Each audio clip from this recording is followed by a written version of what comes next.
Minute to Better Life. Rintangan pasutri, pasangan suami istri, lakukan firman adalah perbedaan kedalaman pengenalan dan pengertian firman serta ketinggian tingkat iman dari pasutri tersebut. Oke?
Jumpa kembali di MCT Journey Invasion of Life. Pagi ini saya coba mau sharingkan gitu. 3 area, tubuh, jiwa, dan roh adalah dasar pendidikan kebenaran hidup anak-anak kita. Oke, sekali lagi 3 area dalam hidup ini teman-teman harus kita ketahui bahwa kita ini tidak cuma memiliki 2 area saja, tidak cuma area tubuh dan jiwa, tetapi sebenarnya apabila kita mengerti akan firman Tuhan secara lebih dalam gitu, kita ini akan mengenal bahwa kita ini terdiri dari 3 area, ada tubuh, ada jiwa, dan roh gitu. Nah, orang dunia biasanya pada umumnya hanya tahu tubuh dan jiwa saja. Nah, ini yang nanti akan berdampak teman-teman kepada pendidikan anak-anak kita waktu dewasa, bahkan ya sampai meninggal dunia gitu.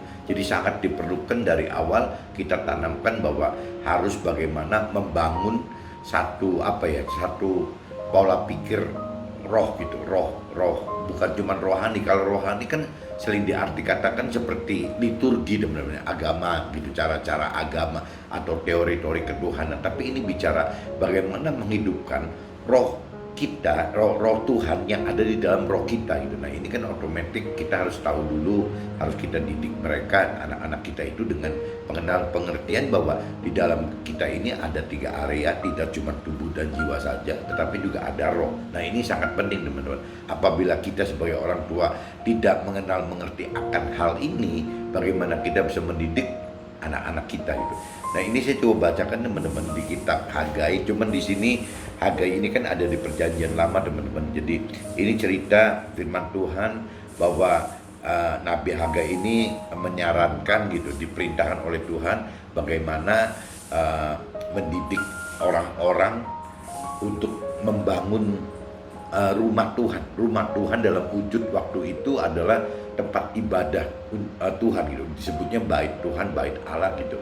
Nah, ini kalau di Perjanjian Lama waktu itu seperti itu teman-teman. Tapi kalau kita bicara dikonversikan ke Perjanjian Baru, zamannya kita sekarang gitu, itu bait Tuhan itu ada di dalam kita sendiri teman-teman. Bahwa kita ini adalah rumah Tuhan, bait Allah, rumah Allah gitu. Yang tempatnya roh Tuhan ada di dalam kita. Karena saat sekarang kita sangat diuntungkan bahwa Tuhan itu bisa ada di dalam pribadi kita masing-masing apabila kita menghidupkan roh Tuhan di dalam roh kita. Nah, ini butuh pengenalan teman-teman, butuh pengenalan, pengertian bahwa di dalam kita ini sekali lagi tidak hanya terdiri dari tubuh dan jiwa, tapi ada unsur roh. Nah, unsur roh ini yang dominan teman-teman. Biasanya orang-orang yang dunia gitu, orang-orang awam ya kurang mengerti akan bahwa ada unsur atau area roh di dalam kita. Jadi mereka, orang-orang tua ini mendidik anak-anaknya ya hanya urusannya tubuh dan jiwa, di mana tubuh dan jiwa itu sasaran maksimalnya cuma kesusahan duniawi teman-teman. Sedangkan kalau yang Tuhan mau itu kan bagaimana caranya selain kesusahan duniawi kita mendapatkan yang utamanya itu adalah keselamatan akhirat. Nah, ini yang jarang diajarkan oleh orang-orang dunia, oleh orang-orang tua yang kurang mengenal dan mengerti akan firman Tuhan, bahkan tidak mengenal dan tidak mengerti firman Tuhan. Nah, ini resikonya jadi bukan terhadap kita sebagai orang tua, tapi anak-anak kita akan terkena dampak gara-gara kesalahan kita tidak mengerti akan firman Tuhan. Nah, ini saya coba baca dan mendapat impresi dari kitab Hagai. Jadi saya dapatkan impresi dari kitab Hagai itu bukan cuma satu hal urusan bagaimana mendidik anak-anak, tapi banyak hal, teman-teman. Nah, ini salah satunya saya pagi ini kupas itu adalah kitab Hagai 1, teman-teman, pasalnya 1 sampai kitab Hagai pasal 1 ayatnya 1 sampai 14, teman-teman. Tapi ini impresi saya untuk yang terkait dengan bagaimana caranya mendidik kita sebagai orang tua, mendidik anak-anak kita gitu. Nah, ini saya coba bacakan dulu, teman-teman. Judul perikrupnya, ajakan untuk membangun kembali bait suci. Jadi bagaimana caranya hari ini saya sharingkan bagaimana kita membangun gitu bait suci kita.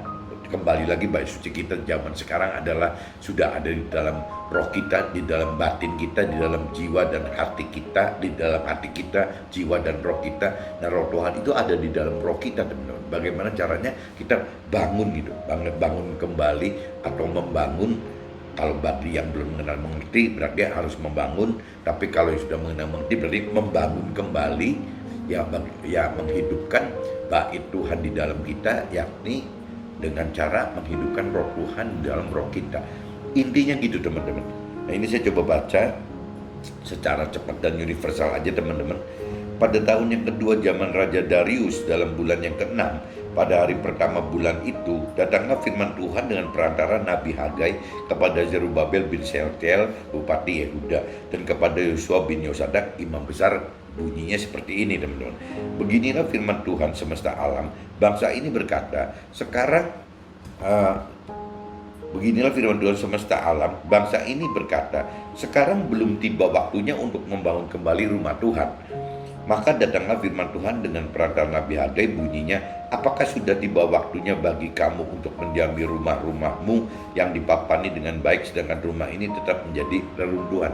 Jadi waktu itu terjadi satu perdebatan, satu sharing antara Nabi Hagai dengan Zerubabel gitu, dan juga Yosua sebagai imam besar bangsa itu gitu. Ya, bahwa seolah-olah menurut Zerubabel dan Yosua, sekarang belum tiba waktunya untuk membangun kembali rumah Tuhan. Mereka katakan seperti itu. Nah, makanya ini Tuhan kirim Nabi Hagai gitu. Maka datanglah firman Tuhan dengan perantara Nabi Hagai, bunyinya, apakah sudah tiba waktunya bagi kamu untuk mendiami rumah-rumahmu yang dibapani dengan baik, sedang rumah ini tetap menjadi reruntuhan. Nah, ini rumah ini maksudnya bait Tuhan ini, Tuhan. Jadi seolah-olah bangsa-bangsa itu bisa membenahi, membangun, mendirikan, membenahi rumah sendiri, rumah secara untuk fisik ya sendiri, dibanding membangun secara fisik rumah untuk Tuhan gitu, bait Tuhan tadi gitu. Karena yang tadi saya katakan ini masih bicara di perjanjian lama, di mana rumah Tuhan itu masih di luar kita gitu. Tapi kalau yang perjanjian baru kan rumah Tuhan itu ada di dalam kita gitu. Fungsinya udah berbeda gitu. Oleh sebab itu, beginilah firman Tuhan semesta alam. Perhatikanlah keadaanmu. Kamu menabur banyak tetapi membawa pulang hasil sedikit. Kamu makan tetapi tidak sampai kenyang. Kamu minum tetapi tidak sampai puas. Kamu berpakaian tetapi badanmu tidak sampai panas. Dan orang yang bekerja untuk upah, ia bekerja untuk upah yang ditaruh dalam budi-budi yang berlubang. Jadi intinya Nabi Hagai ingatkan gitu. Coba perhatikan aja gitu apa yang diperoleh oleh bangsa-bangsa itu. Mereka hidup dengan berjuang, berusaha bekerja gitu, tapi sia-sia. Ini diumpamakannya seperti tadi gitu. Jadi makan tapi tidak kenyang, minum tapi tidak puas, berpakaian tapi tidak masih kedinginan. Orang bekerja untuk upah tapi tidak hasilnya karena seperti budi-budi berlubang gitu. Nah, Nabi Hagai ingatkan bangsa-bangsa itu melalui Zerubabel dan Yosua seperti itu. Coba perhatikan, bener nggak yang terjadi di bangsa-bangsa itu hal seperti itu gitu. Beginilah firman Tuhan semesta alam, perhatikanlah keadaanmu. Jadi naiklah ke gunung, bawalah kayu dan bangunan rumah itu, maka aku akan berkenan kepadanya dan akan menyatakan kemuliaanku di situ. Firman Tuhan katakan seperti itu. Jadi Tuhan nyarankan sebelum benahin pribadi kita, ya harus benahin dulu rumah Tuhannya dulu gitu. Nanti kalau rumah Tuhannya dibenahin, ya berkat akan turun gitu. Nah, berkat waktu itu kan berkaitan dengan berkat yang rohani, teman-teman. Apa berkat duniawi gitu. Ya ceritanya kan urusan tadi kan makan, minum, berpakaian gitu. Eh, apa harta yang apa tabungan harta gitu. Ceritanya kan masih duniawi. Sebenarnya kalau udah masuk ke dalam perjanjian baru, sasaran tembak itu bukan di kesusahan duniawi, teman-teman, tapi lebih ke arah keselamatan akhirat gitu. Tapi ya sama, keselamatan akhirat prioritas satu yang akan ditambahkan oleh Tuhan, kesusahan duniawi sebagai priority setelah keselamatan akhirat gitu. Tapi waktu itu dicerita di perjanjian lama itu masih sasaran prioritas utamanya adalah tetap kesusahan duniawi, teman-teman. Nah, ini yang saya anggap orang-orang dunia kendal sekarang seperti itu, teman-teman. Jadi bagaimana caranya orang tua itu memberikan target dan parameter hidup ke mereka sendiri adalah kesukaan duniawi. Begitupun juga caranya mereka mendidik anak-anaknya, teman-teman. Nah, sama sasaran tembak adalah seperti kesukaan duniawi saja gitu. Nah, tidak beda mendidik anak-anak dengan cara seperti pola-pola yang di perjanjian lama. Tapi kalau kita bicara di perjanjian baru kan terbalik kan. Bagaimana kita ajar didik anak-anak itu dengan prioritas keselamatan akhirat dulu gitu. Nah, tambahannya pasti Tuhan akan berikan, cukupi, berikan berkelimpahan, bahkan untuk urusan duniawinya menyusul sesuai dengan yang Tuhan anggap yang terbaik dan terbenar untuk kita masing-masing gitu. Itu beda-beda. Jadi Nabi Hagai, firman Tuhan diingatkan mereka bangsa-bangsa itu melalui Nabi Hagai ya untuk bisa beresin bait Tuhannya dulu gitu. Jadi kalau kita ya kita koreksi diri dulu dah. Roh Tuhan kita di dalam roh kita ini sudah hidup belum? Sudah benar-benar dibangun belum gitu untuk bisa menjadi ya berfungsi kita hidup berfungsi seperti yang Tuhan inginkan gitu. Supaya kita masuk ke dalam rancangan dan kehendak Tuhan gitu. Nah ini seperti itu, kamu mengharapkannya banyak tetapi hasilnya sedikit, dan ketika kamu membawanya ke rumah, aku menghembuskannya. Oleh karena apa? Demikian firman Tuhan semesta alam. Oleh karena rumahku, bait suci tadi gitu, bait suci Tuhan itu yang tetap menjadi reruntuhan, sedangkan kamu masing-masing sibuk dengan urusan rumahnya sendiri gitu.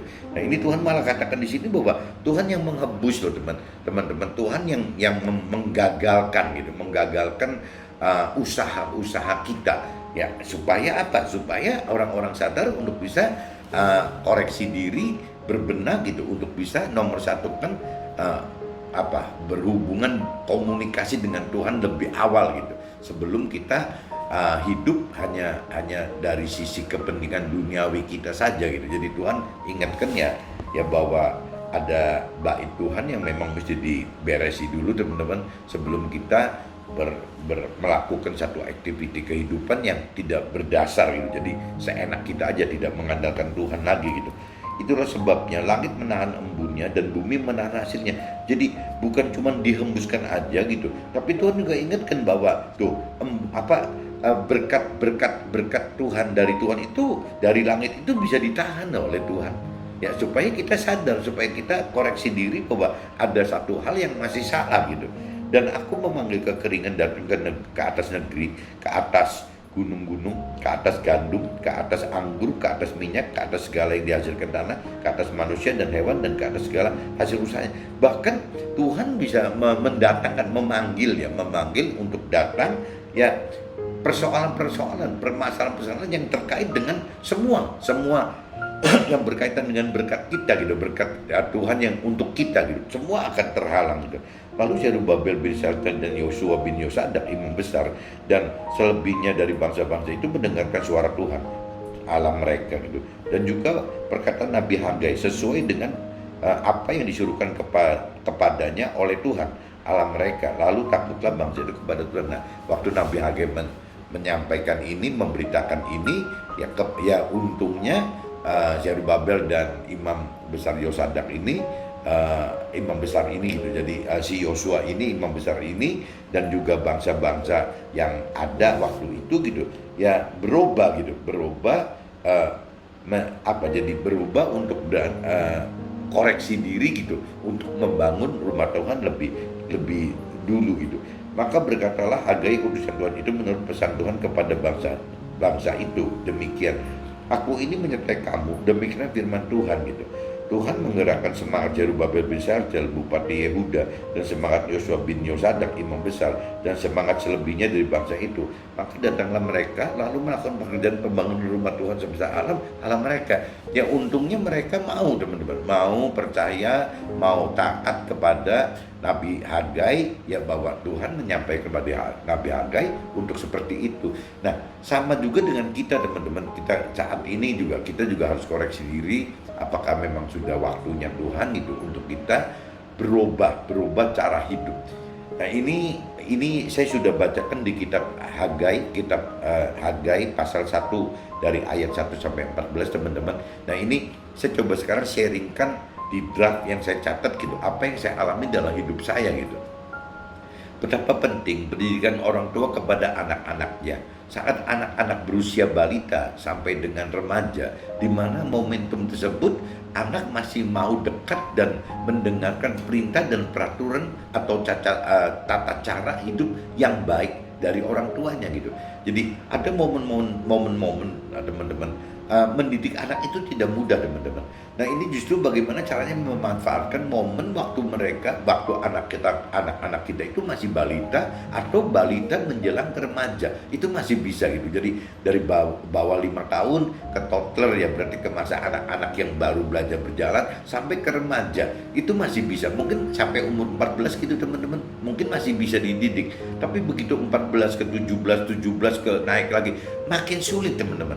Ya waktu mereka masih di bawah 14 tahun, ini mereka, anak-anak ini masih berhidup itu dengan berpedoman apa yang orang tua katakan gitu, apa yang kita katakan sebagai orang tua itu mereka dengerin gitu. Jadi mereka mencontoh apa yang kita lakukan dalam hidup, mereka belajar mentaati apa yang diperintahkan oleh mulut kita gitu kepada mereka. Ya itu momennya seperti itu, teman-teman. Jadi bagaimana caranya, ini golden time-nya gitu, masa emas itu, bagaimana kita memberi didikan dasar kepada anak-anak kita itu pada saat yaitu balita sampai datang umur 14 tahun, teman-teman. Ini momen kita. Jadi bagi orang tua yang masih mempunyai anak-anak yang masih sekitaran umur di bawah 14 tahun, ini coba manfaatkan semaksimal mungkin bagaimana mendidik anak-anak tidak hanya dengan kebaikan yang tata ceramah adat istiadat kita, tapi harus juga dengan kebenaran yang Tuhan inginkan gitu. Ya mau nggak mau kita harus mengenal mengerti akan firman Tuhan, orang tuanya gitu, supaya bisa menyampaikan ke anak-anak yang secara benar gitu, secara komplit, secara total gitu. Sangat disayangkan jika orang tua tidak memiliki dasar untuk mendidik anak-anaknya, karena orang tua tidak memiliki pedoman pengajaran yang benar untuk hidup jasmani dan rohani yang dibutuhkan oleh anak-anak itu. Yang tadi saya katakan sebelumnya, ya, sayangnya itu banyak orang tua mendidik anak-anak itu hanya dari kisaran adat istiadat tradisi yang mereka dapat dari nenek moyang saja gitu, cuma sebatas itu aja. Itu pun tidak punya dasar catatan apa-apa, teman-teman. Tidak punya kitab, tidak punya buku satu catatan gitu, yang ajarannya ya harus disampaikan apa saja gitu. Dan pada umumnya gitu, ajaran-ajaran dari nenek moyang kita itu bukan jelek, teman-teman. Itu kan kebaikan, baik gitu, dicatat di dalam buku. Tapi problemnya kan tidak tercatat resmi di dalam buku yang bisa diwariskan gitu. Jadi akhirnya cuma dari mulut ke mulut disampaikan, ya otomatis makin lama makin berkurang, teman-teman. Yang tadinya misalnya kumpulan nasihat itu dari nenek moyang kita itu ada 100 kilo, jangan-jangan nyampe ke kita sudah tinggal 90 kilo, mungkin 80 kilo ya. Dan waktu kita sampai ke anak-anak kita, nanti jangan-jangan tinggal 60, 80 kilo gitu. Nanti ke cucu kita tinggal 40 atau 50 kilo gitu. Jadi makin lama makin habis, teman-teman. Karena nggak punya dasar yang dipegang gitu, nggak punya kitab atau catatan yang tertulis yang bisa dipegang secara turun-temurun. Nah, ini resikonya gitu, teman-teman. Jadi saya tidak bicara tradisi atau tata krama kehidupan nenek moyang itu buruk gitu, bukan, itu baik, teman-teman. Tapi ya tidak bisa utuh. Dan kalau kita kalau kita lebih sudah mengenal mengerti akan firman Tuhan, ternyata tata krama tradisi dari nenek moyang kita itu tidak lengkap, teman-teman. Karena banyaknya cuman bicara di kisaran tubuh dan jiwa saja, teman-teman. Area yang dididik itu, area yang dididik, dibahas itu hanya sekitaran untuk kepentingan tubuh dan jiwa. Bagaimana menjaga sehat tubuh dan bagaimana menjaga sehat jiwa. Sehat jiwa itu berujung pikiran, perasaan, kehendak manusia itu sehat ujungnya itu adalah yang kebaikan, teman-teman. Nah, sedangkan kalau dari versi Tuhan kan ada satu lagi, ada satu area gitu yang nenek moyang kita tidak ketahui, tidak kenal, tidak ketahui, tidak mengerti, yaitu urusan area rohnya gitu. Karena waktu itu nenek moyang kita tidak mengerti akan firman Tuhan gitu. Jadi dia cuma bicara bagaimana membuat aturan dari perintah peraturan yang turun temurun tadi gitu. Nah, ini yang sangat disayangkan seperti itu. Apabila orang tua ini tidak memiliki pedoman pengajaran yang benar, akhirnya dampaknya ya ke anak-anak juga tidak akan benar gitu, teman. Ya paling ujung-ujungnya paling baik gitu, nyampe baik. Sedangkan Tuhan kan tidak menganjurkan hanya berhenti di titik baik gitu. Bagaimana kita harus bisa hidup benar? Kalau hidup benar adalah bisa semakin serupa, makin serupa, makin sempurna gitu, seperti apa yang Tuhan inginkan. Ya, apa yang Tuhan rancang dan kehendaki, apa yang Tuhan perintah dan peraturkan. Nah, ini yang Tuhan mau kan seperti itu gitu. Kalau kita tidak mengenal firman Tuhan, kita akan berhenti hanya dengan mengenal kebaikan saja gitu. Kebaikan berarti kan hubungan antara manusia saja, leveling manusia saja gitu. Tidak masuk ke dalam hubungan vertikal kepada manusia dengan Tuhan. Jadi kalau yang namanya sosialisasi ya cuma bicara sebatas manusia ke sesama gitu. Jadi di horizontal ya hubungannya gitu. Nah, ini yang Tuhan inginkan, ada hubungan selain horizontal juga harus ada hubungan vertikalnya kita dengan Tuhan gitu. Orang tua yang tidak atau belum mengenal akan firman, maka hanya akan mendidik anak-anaknya di kisaran tubuh dan jiwa saja, di mana hal itu berupa didikan yang bersifat turun temurun saja gitu. Jadi yang tadi saya katakan, kalau orang yang tidak mengerti akan firman Tuhan, mereka akan mendidik anak-anaknya secara baik gitu. Dasarnya dari ya adat istiadat, dari tradisi, ya dari kebiasaan gitu. Bagaimana orang-orang tua sebelumnya. Jadi nenek moyang kita itu ajar kita apa ya seperti itu. Ya hanya sebatas itu, teman-teman. Jadi tidak dan itu didikan itu, teman-teman, didikan dari tradisi atau adat istiadat itu baik, tapi hanya di kisaran tubuh dan jiwa saja, teman-teman. Bolak-balik ya akan ke situ aja gitu, kisarannya tubuh jiwa. Dan kalau bicara targetnya itu ya kesuksesan duniawi gitu. Bagaimana mentargetkan orang tuanya, kakek, nenek moyangnya, orang tuanya, atau anak-anaknya, atau cucu-cucunya gitu. Yaitu hanya dengan target bagaimana memprioritaskan urusan kesuksesan duniawi. Cuman itu saja gitu. Bagaimana caranya bereskan itu gitu, tanpa memikirkan keselamatan akhiratnya gitu. Pendidikan yang turun-menurun hanya meneruskan tradisi dari adat istiadat luhur tanpa ada pegangan kitab yang jelas dan pasti, sehingga bersifat samar-samar, tidak nyata dan tegas dan tidak langgeng, teman-teman. Nah, ini tadi seperti katakan awal gitu. Jadi taruhlah misalnya pendidikan dari leluhur kita, pendidikan dari nenek moyang kita itu baik gitu. Kalau saya bilang benar, tidak gitu, karena mereka tidak dengan dasar pengenalan akan firman Tuhan gitu. Mereka cuma dasarnya kan dari pola kehidupan, hubungan horizontal antar manusia saja gitu. Nah, ini baik, teman-teman, bukan tidak baik. Tapi itu pun juga karena tata krama, tata adat istiadat atau tradisi itu tidak dalam bentuk tertulis, akhirnya kebaikannya makin tahun makin berkurang, teman-teman.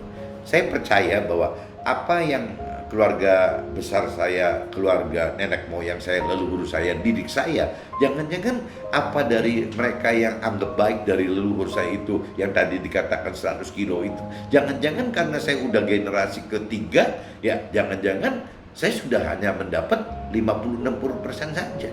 Itu baru cerita kebaikan loh. Kebaikan aja berkurang gitu.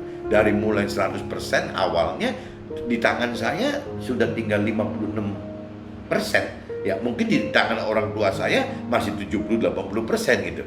Nah waktu di tangan nenek saya masih 90-100%. Makin lama berkurang gitu. Nah bagaimana nasibnya kebaikan ini terhadap anak-anak saya gitu. Sedangkan saya nggak bisa punya satu kitab yang saya wakilkan ke anak-anak, atau satu catatan kewakil ke anak-anak bahwa aturan mainnya seperti ini loh. Berarti akan berkurang lagi waktu nyampe ke anak-anak saya, nanti kebaikan itu bukan 50-60% tapi berkurang tinggal 30-40% gitu. Lah bagaimana dengan cucu saya gitu kan? Makin berkurang lagi kan.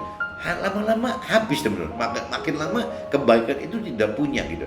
Nah jadi saya balikin lagi, harusnya yang terbaik saat ini adalah bagaimana kita pegang kebenaran Tuhan, di mana kebenaran Tuhan itu berlaku untuk umum di seluruh dunia gitu ya. Dan ada gitu, barangnya ada, kitabnya, pegangannya itu ada, ya kitab suci. Nah yang namanya orang Nasrani pegangnya kitab Alkitab, kalau orang Muslim pegangnya kitab Al-Quran gitu. Nah itu kan ada pegangannya. Jadi kalaupun misalnya kita kecurian gitu atau kehilangan kitab suci kita, ini dimanapun juga kita bisa dapatkan kembali kok. Ya saya kehilangan misalnya di Indonesia gitu, kitab suci saya gitu. Ya saya cari di Singapura juga ada, saya cari di ASEAN juga ada, saya nyari di Asia juga ada, saya nyari di seluruh dunia juga ada gitu. Meskipun mungkin bahasanya lebih bahasa yang universal, bahasa Inggris gitu. Ya cuman itu saja, tapi ada gitu. Nah kalau beda dengan adat istiadat atau tradisi leluhur kita, pegangannya apa kan nggak ada gitu. Ya jangankan kita di luar negeri gitu, kita di dalam negeri kita saja ya lama-lama pendidikan kebaikan itu akan berkurang. Jadi kalau kita compare dengan firman Tuhan, itu kita dapat banyak teman-teman, bukan cuma kebaikan saja, tapi kita juga dapat kebenaran gitu. Bagaimana caranya mendapatkan keselamatan akhirat, itu malah yang paling penting itu gitu loh. Nah adapun nanti satu saat kita mengenal lebih dalam, mengerti firman Tuhan, bahwa yang namanya kesusahan duniawi yang diajarkan oleh tradisi atau adat istiadat nenek moyang kita atau leluhur kita, yaitu cuman bicara kisarannya di kesusahan duniawi. Ya untuk Tuhan itu adalah bonus saja gitu, hanya tambahan saja, bukan yang utamanya gitu. Jadi tetap sebaik-baiknya didikan tradisi atau adat istiadat orang tua rasanya kurang ideal apabila kita tidak lengkapi dengan kebenaran yang dari Tuhan itu. Nah kebenaran dari Tuhan itu adalah ada di firman teman-teman. Jadi kalau kita tidak mengerti akan firman Tuhan, ya kita juga sebagai orang tua jadi salah, hidupnya bisa salah. Sebaliknya untuk turunan kita, anak-anak kita, cucu kita juga jadi makin kehilangan gitu, kehilangan pegangan mesti apa gitu. Karena yang tadi saya katakan ada istiadat atau tata krama kehidupan dari leluhur kita itu, warisan dari leluhur kita itu sifatnya ya samar-samar karena tidak tertulis teman-teman. Tidak bisa tidak tertulis gitu. Tidak ada pegangan sama sekali yang kita bisa pegang gitu. Sangat dikasihani jika anak-anak sudah memasuki usia remaja ke dewasa. Nah ini teman-teman mesti simak nih. Sangat dikasihani jika anak-anak sudah memasuki usia remaja ke dewasa, ya di mana masa tersebut anak-anak sudah lebih hidup di sosialisasi di luar keluarga kita sendiri gitu. Anak-anak sudah lebih hidup di sosialisasi di luar keluarga, ya karena saat itu anak-anak sudah belajar atau bekerja di luar keluarga, ya bisa mungkin keluar kota, bisa keluar negeri gitu. Jadi makin jauh gitu. Nah anak-anak tidak dibekali pedoman yang pasti, sehingga anak-anak harus tanggung gitu resiko dari diwarnai oleh pola-pola duniawi. Nah ini teman-teman tangkap nggak maksud saya? Jadi waktu anak-anak kita itu sudah remaja dan menjelang ke dewasa, anak-anak kita itu kan bertumbuh teman-teman. Nah anak-anak kita itu bisa sekolah di luar kota atau di luar pulau atau di luar negeri gitu. Anak-anak itu bisa bekerja di luar kota, di luar pulau, di luar negeri gitu. Nah waktu mereka sudah menjelang remaja ke dewasa, berarti kita sudah kehilangan momentum untuk mendidik anak-anak kita teman-teman. Karena anak-anak kita udah jauh, ya mendidik anak-anak kita sudah dewasa, remaja ke dewasa aja sudah bukan hal mudah teman-teman. Karena mereka sudah terkontaminasi oleh sosialisasi mereka gitu. Ya kita udah nggak bisa jagain itu karena anak-anak bergaul dengan pihak eksternal bukan keluarga saja gitu. Nah apalagi kalau seandainya ya sudah jauh dari kita gitu. Bagaimana kita mendidiknya? Kita udah nggak bisa apa-apa gitu. Nah, kadang-kadang saya pribadi juga menyesal, teman-teman.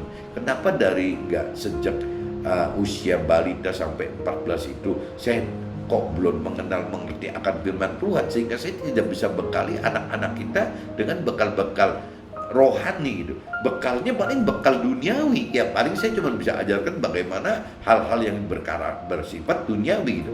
Tapi yang penting buat anak-anak kan bukan duniawi, teman-teman. Harusnya kan rohani dulu gitu. Bekal rohani itu, bekal rohani yang paling tidak pernah salah dan akan langgeng adalah ya bekal rohani yang karakternya dari firman Tuhan gitu. Kebenaran firman Tuhan, hidup dalam kebenaran firman Tuhan, itu yang benar-benar kebenaran yang benar gitu, teman. Nah, ini yang saya kadang-kadang menyesal.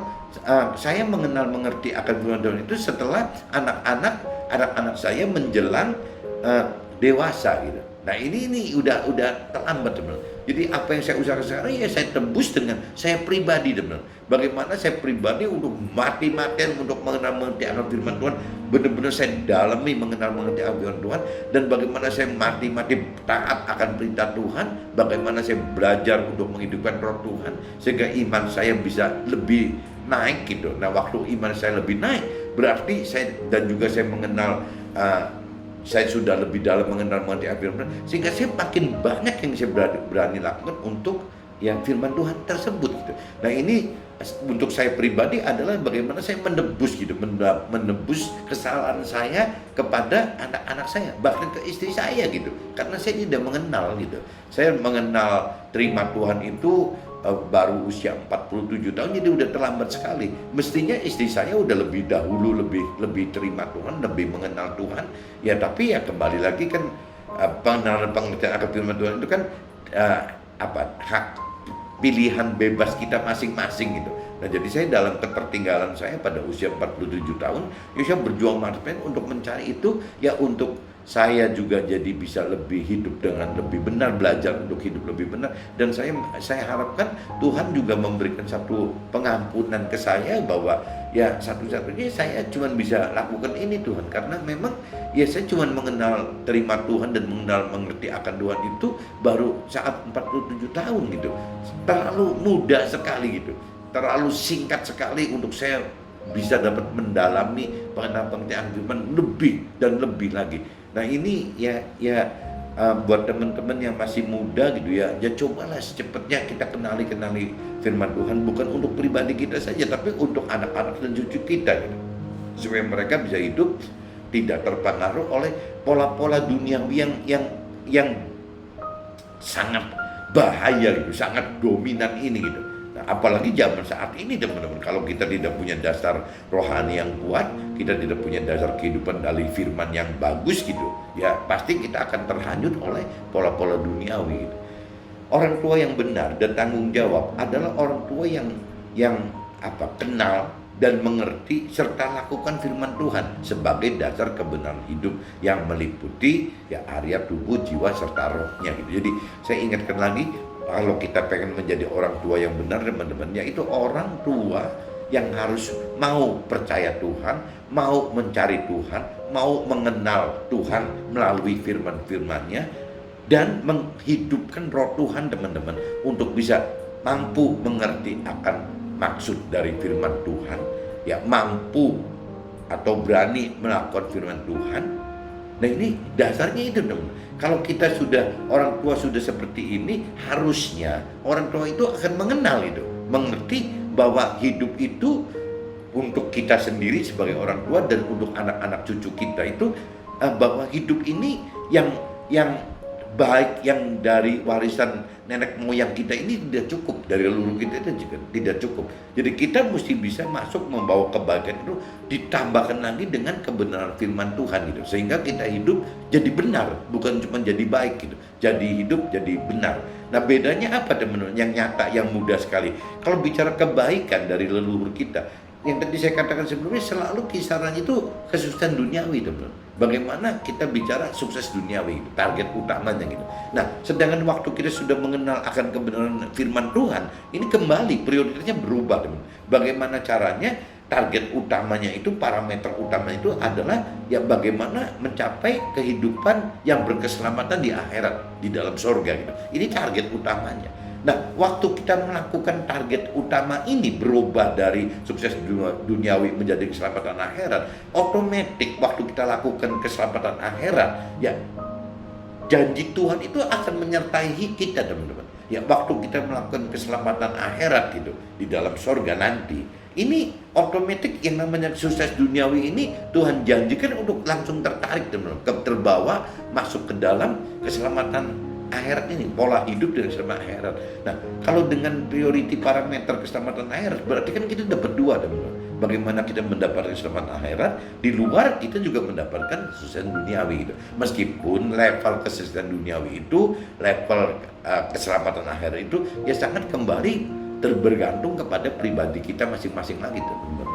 Jadi kalau untuk keselamatan akhirat ya adanya di iman kita dan banyak melakukan firman Tuhannya gitu. Tetapi kalau bicara untuk kesuksesan duniawi, karena di mata Tuhan itu bukan priority, yaitu kembali ke yang haknya Tuhan gitu, haknya Tuhan, privilege-nya Tuhan gitu ya, untuk memberikan kita pantasnya kesuksesan duniawi di level mana gitu. Nah, sebenarnya kan kembali lagi, mau di level manapun juga kesuksesan duniawi itu nggak ada artinya, teman-teman, kalau memang kita sudah menggunakan keselamatan akhirat. Kenapa? Karena parameter kesuksesan duniawi dari kacamata Tuhan adalah tetap kok untuk kepentingan Tuhan, menjadi alat Tuhan ya untuk sesama lagi. Jadi hal-hal yang sukses duniawi itu akan dipakai Tuhan melalui kita sebagai alat bagaimana menyelamatkan, memberitakan kebenaran kepada sesama yang lain. Kuncinya itu, teman-teman. Jadi judulnya tadi saya katakan bahwa orang tua yang benar itu harus memiliki 3 area yang yang bisa yang harus dididikan kepada anak-anak, itu area tubuh, jiwa, dan roh, di mana dunia hanya mengenal pada umumnya tubuh dan jiwa tanpa mengenal roh. Nah, ini butuh kita sebagai orang tua belajar mengenal, mengerti akan firman Tuhan, sehingga kita bisa dapat pengertian bahwa hidup kita ini tidak cuma di area tubuh dan jiwa seperti orang dunia pada umumnya, tetapi juga ada unsur roh yang benar-benar dominan yang akan menarik jiwa dan tubuh kita gitu. Ini saya ingatkan sekali lagi, teman-teman, coba renungi firman Tuhan. Ya, kita sebagai orang tua punya tanggung jawab terhadap diri kita sendiri maupun kepada anak dan cucu kita. Jadi kita harus benar-benar ya harus berani gitu, berani untuk hidup benar-benar melakukan firman Tuhan. Oke, mungkin pagi ini saya cukupin begini, teman-teman. See you, bye-bye.